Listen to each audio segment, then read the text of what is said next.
আকাশটা কি ভালো লাগছে।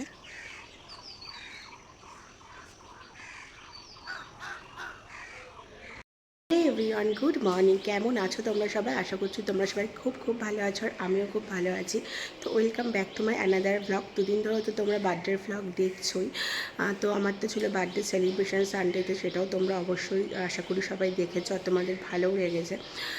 তো আজকে থেকে আমি আবার আমার নর্মাল লাইফে ফিরলাম, মানে আজকে থেকে আমি আবার আমার ডেলি ব্লগ তোমাদের সাথে শেয়ার করব।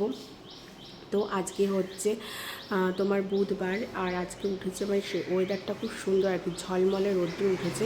আর তিতিন এখনও ঘুমাচ্ছে, ও এখনও ওঠেনি। আর আমি উঠে সমস্ত বাসি কাজ টাজ করে নিয়েছি, আর তিতিন যাবে স্কুলে, সেই জন্য তিতিনের জন্য ভাতও বসিয়ে দিয়েছি। তো দুদিন না আমি একটু টায়ার্ড হয়ে পড়েছিলাম, যেহেতু বাড়িতে কী হয়, একটা অনুষ্ঠান হলে তো তোমরা জানো যে বাড়ির পরিস্থিতি মানে একটু এদিক ওদিক হয়ে যায়। সমস্ত কিছু অ্যারেঞ্জ করলাম, করার পর একটু দুদিন রেস্ট নিলাম, কোনো রকম ব্লগ আমি শ্যুট করিনি। আর আজকে থেকে আমি আবার আমার ডেলি ব্লগ জার্নিটা স্টার্ট করছি। তো সারাদিন কী করব অবশ্যই তোমাদের সাথে শেয়ার করব। তো তোমরা পুরো ব্লগটা স্কিপ না করে কন্টিনিউ করো, আশা করি তোমাদের খুব ভালো লাগবে। তো এখন হচ্ছে আমি তিতিনকে স্কুলে দিয়ে বাড়ি ফেরার সময়, তো বাড়ি ফেরার পর আমি মানে বাড়ি ফেরার সময় আমি হচ্ছে একেবারে বাজারে নেমেছিলাম, আমাদের চৌমটা বাজারে। তো ব্যাপারে বাজার করে নিয়ে বাড়িতে ঢুকেছি, কারণ আমার আর দুদিন ধরে বাজারে টাজারেও যাওয়া হয়নি, ঘরে মাছ টাছ কিছু ছিল না। তো এখন এই যে কথা বলতে বলতে পৌঁছে গেছি আমি চৌমদা। টোটো থেকে নেমে পড়ছি, আর এর অপোজিটেই রয়েছে মাছ বাজার। এই দেখো আমাদের চৌমদার যে মাছ বাজার, সেটা খুব বেশি বড় নয়, খুব বেশি ছোটও নয়, কিন্তু প্রয়োজন মতো মাছ এখানে পাওয়া যায়। তো প্রথমে আমি দেখে নিচ্ছিলাম যে কী কী মাছ আছে আর কি। তো সমস্ত কিছু দেখে নেওয়ার পর আমি নিয়ে নিয়েছিলাম একটা রুই মাছ আর একটু তোমার লোটে মাছ। লোটে মাছের ঝোড়ো খেতে আমার খুব ভালো লাগে, বাট কিন্তু অনেক কটা মানে অনেক দিন হয়ে গেছে লোটে মাছ খাওয়া হয় না।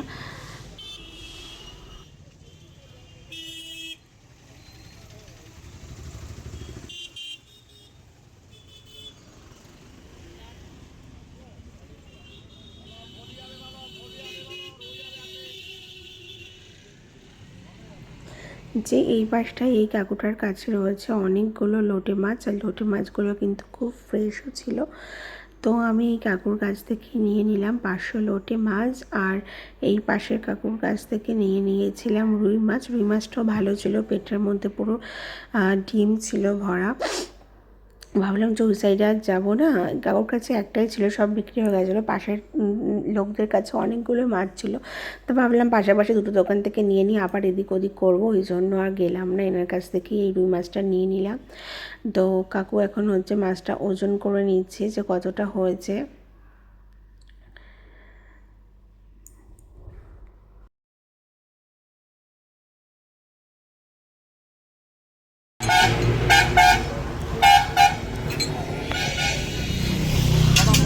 ভালো মোড়ল হবে বলেন।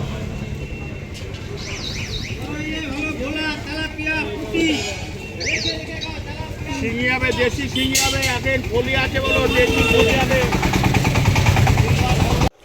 তো মাছ বাজার থেকে চলে এসেছি এখন বাড়িতে, আর মাছের তেলও একটু নিয়ে এসেছিলাম, তেলটাও ফ্রেশ ছিল। আর এখানে দেখো মাছ ধুয়ে আমি মাছ আর মাছের ডিম রেখে দিয়েছি, আর কিছুটা মাছের ডিম আমি বারো করে নিয়ে এখানে মাখিয়ে নিয়েছি যে এটাকে একটু ফ্রাই করব।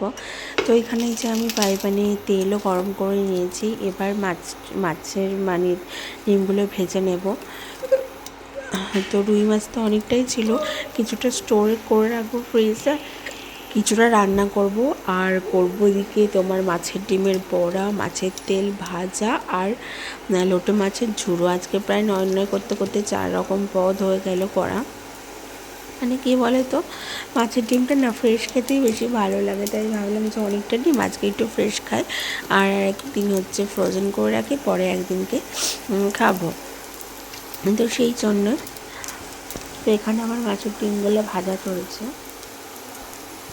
আর এখানে মাছের ডিম ভাজাও হয়ে গেছে। আমি মাছের তেলটা এখন ভাজতে বসিয়ে দিয়েছি। তো মাছের তেলটা ভেজে নিই, তারপর আবার তোমাদের সাথে আমার দেখা হচ্ছে।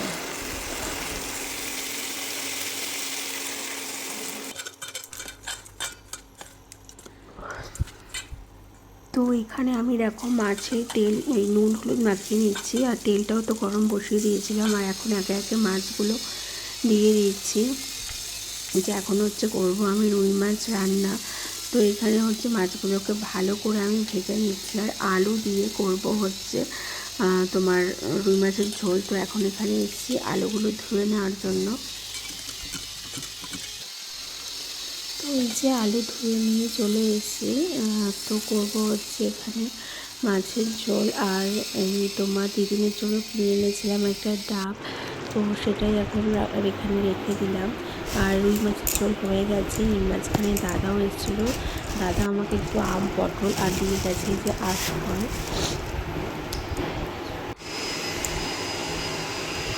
এই আঁশফল ওইগুলো হচ্ছে মামাবাড়ির গাছের, আর আমও পটল সবই আর কি মামাবাড়ির গাছের। তো আমার মেজো মামা এসছে, এগুলো আঁশফল খেতে আমি খুব ভালোবাসি, সেই জন্য আমার জন্য নিয়ে এসছে আর কি।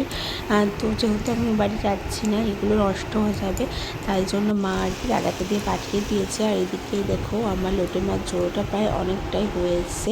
তো ফলগুলো গুছিয়ে রাখার পর আমি চলে আসলাম এখন গাছে জল দিতে। এই গাছগুলোতে জানো তো জল দেওয়া হচ্ছে না, ছাদের গাছগুলোতে তো জল দেওয়া লাগছে না, কারণ রোজই বৃষ্টি হচ্ছে, কিন্তু ঘরের গাছগুলো তো আর জল পায় না একটু, যদিও কিন্তু ইনডোর প্ল্যান্ট নয়, এখানে পর্যাপ্ত পরিমাণে রোদ্দুর আসে বলেই গাছগুলো এখানে রাখা।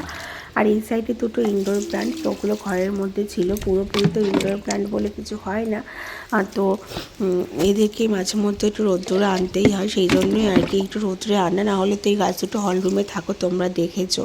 তো বাদবাকি সমস্ত গাছে আমি দিয়ে দিচ্ছি একটু জল, কারণ গাছের গোড়াগুলো দেখো কীভাবে শুকিয়ে গেছে।